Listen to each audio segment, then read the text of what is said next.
أعوذ بالله من الشيطان الرجيم شهر رمضان الذي أنزل فيه القرآن هدى للناس وبينات من الهدى والفرقان فمن شهد منكم الشهر فليصمه ومن كان مريضا أو على سفر فعدة من أيام أخر يريد الله بكم اليسر ولا يريد بكم العسر ولتكملوا العدة ولتكبروا الله على ما هداكم ولعلكم تشكرون. Allahumma ja'alna min ash-shakirin. Assalamu alaikum, Quran Weekly. In ayah number 185, we're now in the second Juz, day 2 of Ramadan.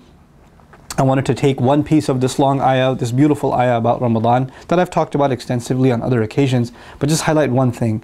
Towards the end of the ayah, Allah says, why did I give you these 30 days? And what are some of your goals and objectives? He says, وَلِتُكْمِلُوا الْعِدَّةِ, so you complete the count. So this count is important. Like it has something to do with your relationship with Allah as a slave and your spiritual development. Finish the count. It's a target. It's a program. And that program, to be successful for you, you need to finish this count. So take the fasting every day seriously, right?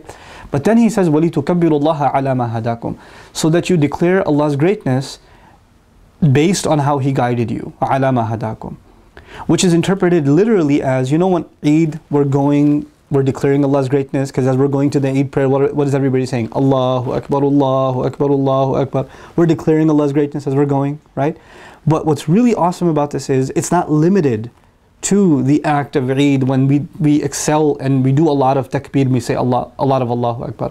Rather, it's actually also something very powerful, that you maintain the recognition that Allah is greater, and the priority of Allah is a greater priority than all the other sins and all the other disobedience you're up to, now that this count of days is over. 30 days is enough for you to establish a habit of obeying Allah and being conscious of Him and watching your eyes and keeping control of your tongue and all of these things.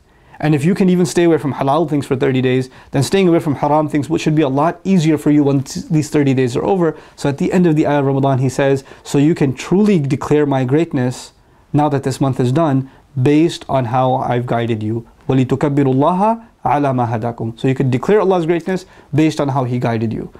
So this is really the fruit of Ramadan is going to be, you know how Allah becomes a big priority in Ramadan?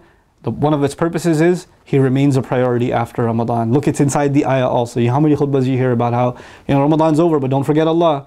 Allah Himself said it.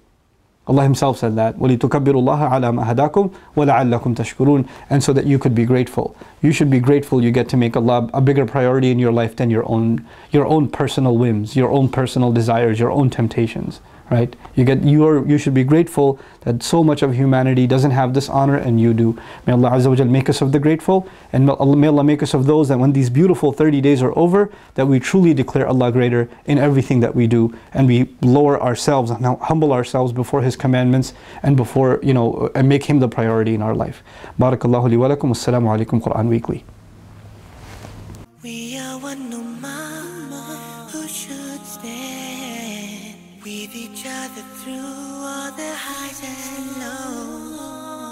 One ummah, one ummah, one ummah.